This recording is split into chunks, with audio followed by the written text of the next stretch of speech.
Saya seorang istri, sudah 9 tahun. Saya mau bertanya Ustadz, istri seperti apa yang buat seorang suami merasa beruntung memilikinya dan menatap istrinya dengan penuh kasih sayang?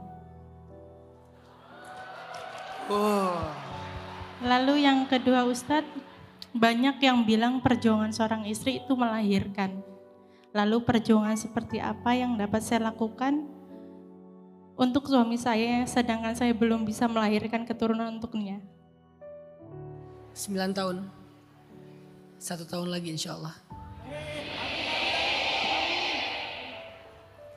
Ada 2 nabi yang menjadi pejuang garis 2. Yang pertama namanya Nabi Ibrahim dan yang kedua namanya Nabi Zakaria.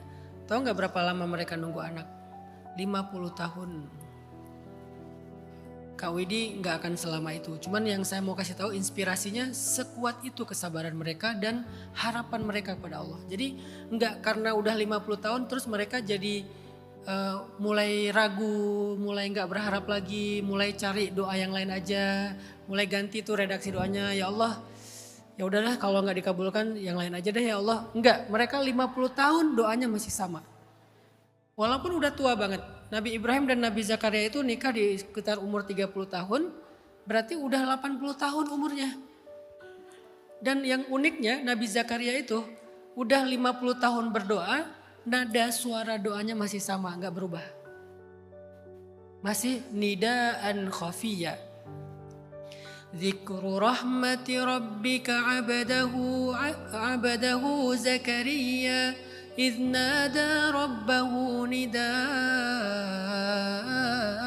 خفيا قال رب إني وهن العظم مني واشتعل الرأس شيبا ولم أكن بدعائك رب شقيا وإني خفت الموالي من ورائي وكانت امرأتي عاقرا فهب لي من لدنك وليا يرثني ويرث من آل يعقوب واجعله ربي رضيا. Coba kalian renungkan kisah hamba Allah yang bernama Zakaria ketika dia berdoa kepada Tuhannya dengan doa suara yang lirih. 50 tahun meminta suaranya sama. Ya Allah. Coba kita. Hari pertama, ya Allah. Hari kedua, ya Allah. Hari ketiga, ya Allah. Hari ke-10, ya Allah. Kita kan nadanya menunjukkan tingkat kesabaran ya. Nabi Zakaria 50 tahun, nadanya kayak hari pertama berdoa sama. Saking sabarnya dan saking yakinnya Nabi Zakaria kepada Allah. Padahal kata beliau, ya Rabbi, tulang saya sudah lemah, rambut saya sudah menyala, istri saya sudah menopause. Artinya udah gak mungkin punya anak. Tapi fahabli, beri saya keturunan ya Allah. Masih berharap walaupun secara ilmiah gak mungkin. Karena kekuasaan Allah itu tidak terikat dengan ilmiah dan gak ilmiah. Allah bisa menciptakan manusia tanpa ibu, tanpa ayah, namanya Adam. Allah bisa menciptakan manusia dari ibu tanpa ayah, namanya Isa. Suka-suka Allah dengan sebab atau tanpa sebab. Makanya iman kita gak boleh dibatasi oleh logika manusia. Karena kita berimannya kepada yang tidak pakai logika manusia. Dia ala kulli syai'in qadir, bisa apa aja. Orang yang imannya ajaib akan ngelihat keajaiban. Orang yang imannya logis akan ngelihat hal-hal yang logis. Orang yang imannya ragu, dia tidak akan melihat apa-apa, ketutup sama keraguannya. Makanya Nabi Zakaria minta, di tahun ke-50 akhirnya baru Allah berikan keturunan. Ya Zakaria inna nubashiruka bighulam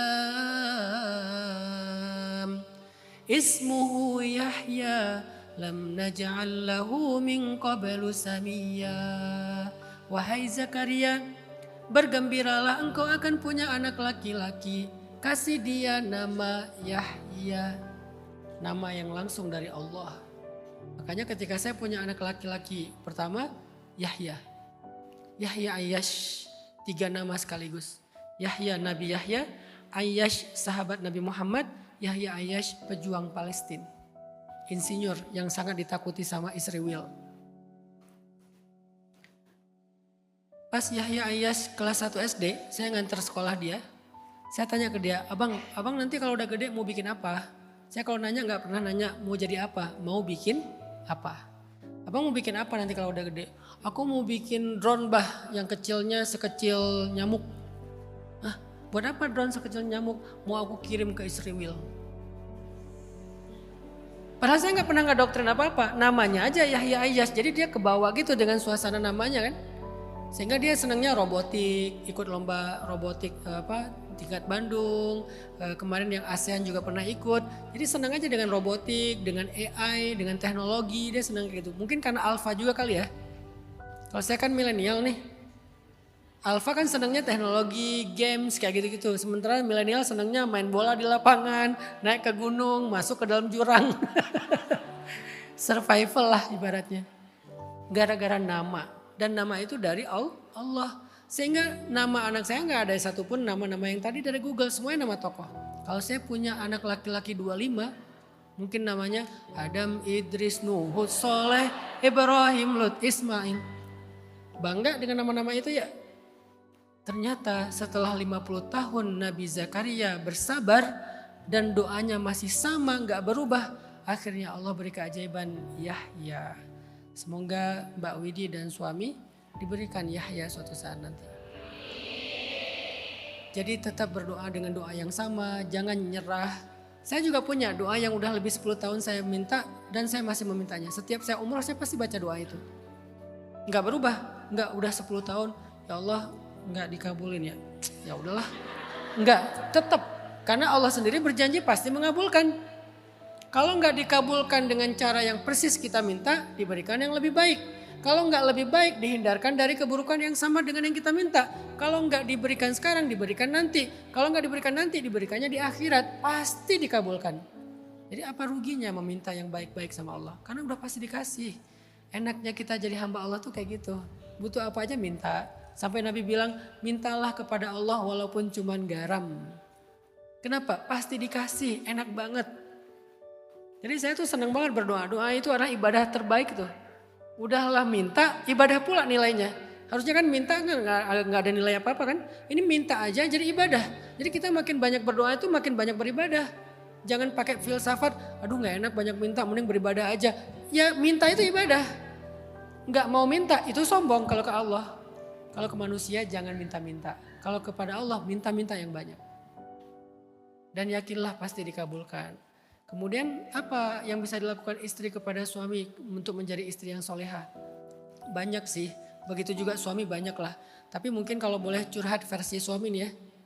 Ini versi kita semoga sama ya. Laki-laki itu senang banget untuk dihargai. Dan itu energinya gede banget kalau kalian bisa menghargai. Sesekali bilang makasih ya udah berjuang untuk kami. Makasih ya udah cari nafkah halal buat aku. Kalau udah punya anak buat aku dan anak-anak, makasih ya udah jadi pahlawan buat kami. Itu buat laki-laki itu kalian minta dunia semuanya dikasih. Dan titik tersensitifnya laki-laki itu adalah nggak dihargai. Udah berjuang dianggap biasa aja. Oh emang udah kewajiban kamu. Udah. Hancur tuh laki-laki tuh. Jadi kalau kalian bisa menghargai mereka dan itu kan murah kan, nggak butuh modal kan. Cuman yang beratnya ego kan. Ngomong kayak gitu butuh modal apa coba? Nggak ada modal, tinggal kalian ngomong dengan tulus mengatakan makasih ya udah jadi pahlawan buat kami. Itu laki-laki itu jadi Superman tuh. Besok belum subuh dia udah keluar rumah. Saking semangatnya. Laki-laki itu cuma butuh itu doang, penghargaan. Kan dia nggak butuh duit untuk dihargai dengan uang. Kalian kasih hadiah ulang tahun buat mereka, oke lah. Tapi nggak ada apa-apanya dibandingkan penghargaan tadi. Jadi pas mereka ulang tahun kan kasih kejutan. Bukan gitu gaya laki-laki. Kecuali kasih kejutannya kunci mobil oke lah ya. Kalau kejutannya kejutan apa gitu.